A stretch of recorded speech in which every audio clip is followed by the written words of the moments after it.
ये वीडियो 16 वर्ष या उससे अधिक आयु के दर्शकों के लिए तैयार किया गया है। इसमें दिखाए गए सभी पात्र, घटनाएं और स्थान पूरी तरह काल्पनिक हैं। रात के करीब 2 बजे जंगल के बीचों बीच बने उस घर के मेन दरवाजे को भड़बड़ाने की आवाज़ गूंज रही थी। विवान का पूरा शरीर पसीने से भीगा हुआ था। सांसें उखड़ी हुई थी और आंखों में एक ऐसा खौफ था जो सिर्फ वही समझ सकता है जिसने उस रात को जिया हो। दरवाजा खोलो, कोई तो दरवाजा खोल दो, मुझे यहाँ से बाहर निकलना है। लेकिन दरवाजा नहीं खुलता। पीछे अंधेरे गलियारे में कुछ धीरे धीरे सरक रहा होता है। कोई आवाज नहीं, बस एक ऐसा एहसास जैसे कोई बहुत करीब आ चुका हो। और फिर अचानक सब कुछ रुक जाता है।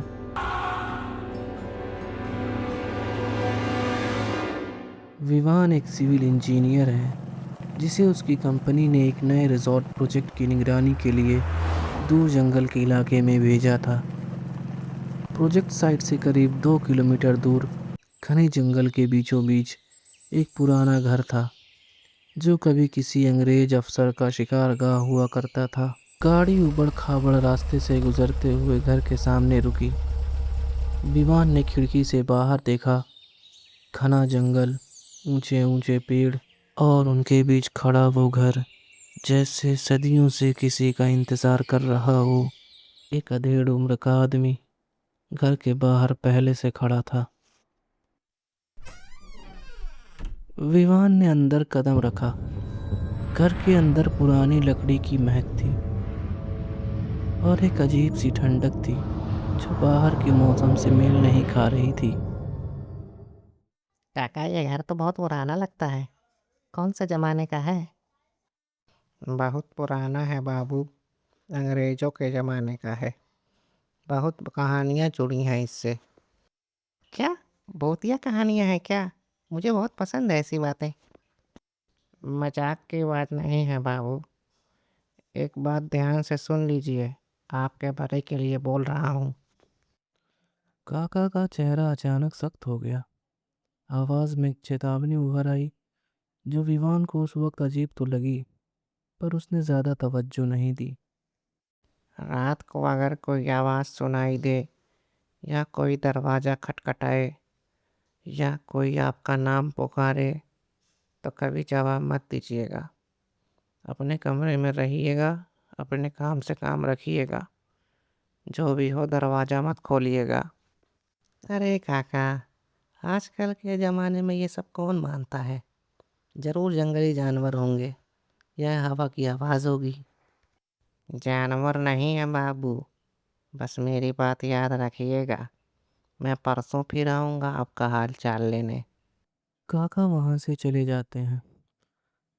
विवान ने कंधे उचकाए और घर का दरवाज़ा बंद कर लिया।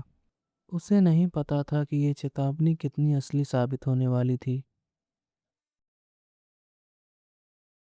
दिन ढलते ही जंगल का माहौल बिल्कुल बदल जाता है और बिल्कुल सन्नाटा फैल जाता है।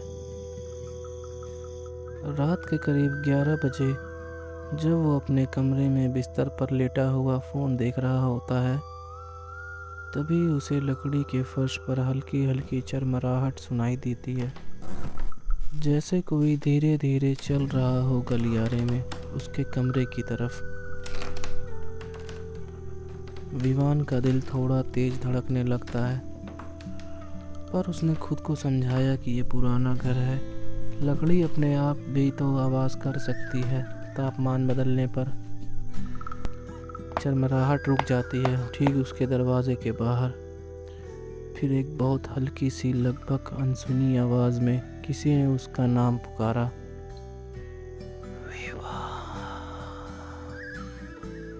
विवान का पूरा शरीर जम गया। उसने सांस रोक ली। काका की चेतावनी उसके कानों में गूंजने लगी। जवाब मत दीजिएगा, दरवाज़ा मत खोलिएगा। वो बहुत देर तक चुप रहा। धीरे धीरे वो आवाज़ दूर हो गई, जैसे कोई निराश होकर वापस चला गया हो। सुबह जब उजाला हुआ तो विवान ने खुद को समझाया कि शायद वो सपना था या हवा की आवाज़ थी जो उसके दिमाग ने नाम जैसा बना दिया हो। उसने अपने लैपटॉप पर पूरा दिन काम में बिताया, जानबूझकर उस रात की बात को भुलाने की कोशिश करते हुए, मगर रात फिर आनी थी। दूसरी रात विवान ने जानबूझकर लाइट जलाए रखी, दरवाज़ा बंद किया और मोबाइल में गाने चलाकर सोने की कोशिश करने लगा। पर करीब रात के 1 बजे अचानक बिजली चली गई। पूरा घर अंधेरे में डूब गया। विवान उठा और टॉर्च ढूंढने की कोशिश करने लगा। तभी उसे कमरे की खिड़की के बाहर थोड़ी दूर पर कुछ हिलता हुआ दिखाई दिया। एक धुंधली इंसानी शक्ल जैसी परछाई। विवान खुद से फुसफुसाते हुए बोला, ये सब बस मेरा वहम है, कुछ नहीं है वहाँ। अचानक वो परछाई दरवाजे की तरफ बढ़ी और दरवाज़ा जोर जोर से हिलने लगा, जैसे कोई बाहर से धक्का मार रहा हो।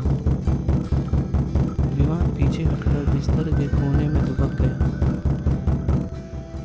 दिल जोर जोर से धड़कने लगा। धक्के अचानक बंद हो गए। पूरा सन्नाटा छा गया। फिर बहुत करीब से दरवाजे के बिल्कुल पास से वही आवाज़ फिर से गूंजी, इस बार ज़्यादा साफ और ज़्यादा भारी। विवान, दरवाज़ा खोलो, मुझे अंदर आना है। विवान की आंखों से डर के आंसू निकल आए, पर उसने खुद को रोके रखा। चुपचाप रहा और हिला तक नहीं। घंटों जैसा लगने वाला वो पल आखिरकार गुजरा और आवाज़ दूर होती चली गई। सुबह जब उसने दरवाज़ा खोला तो देखा कि दरवाजे की लकड़ी पर बाहर की तरफ से गहरे खरोंच के निशान हैं, जैसे किसी ने नाखूनों से बहुत ज़ोर से खरोंचा हो। उसे अब यकीन हो गया था कि ये सब वहम नहीं है। विवान ने फैसला किया कि अब वो इस घर में एक पल भी नहीं रुकेगा। उसने अपना बैग उठाया और बाहर निकलने के लिए दरवाजे की तरफ बढ़ा, पर जैसे ही उसने दरवाज़ा खोला, बाहर सिर्फ घना कोहरा था। इतना घना कि 2 कदम आगे भी कुछ दिखाई नहीं दे रहा था। उसकी गाड़ी जो उसने घर के ठीक सामने खड़ी की थी, कोहरे में कहीं गुम हो गई थी। ये कोहरा इतना अचानक कैसे आ गया? अभी तो मौसम बिल्कुल साफ था। उसने साहस जुटाकर कोहरे में कदम बढ़ाया, गाड़ी की तरफ बढ़ने की कोशिश की, पर हर कदम के साथ ऐसा लग रहा था जैसे वो आगे नहीं बल्कि गोल गोल घूम रहा हो। 10 मिनट चलने के बाद भी वो खुद को घर के ठीक सामने खड़ा पाता है, जैसे कुछ भी नहीं बदला हो। उसने मोबाइल निकाला, नेटवर्क चेक करने के लिए। कोई सिग्नल नहीं था। कॉल करने की कोशिश की, कुछ नहीं हुआ। पूरा दिन उसने कोशिश की, बार बार जंगल के रास्ते में आगे बढ़ने की, पर हर बार वो किसी अनदेखी ताकत से घर के पास वापस पहुंच जाता। जैसे जैसे शाम ढलने लगी, उसका डर और बढ़ता गया, क्योंकि उसे पता था कि रात फिर आने वाली है, और इस बार शायद पहले से ज़्यादा खतरनाक।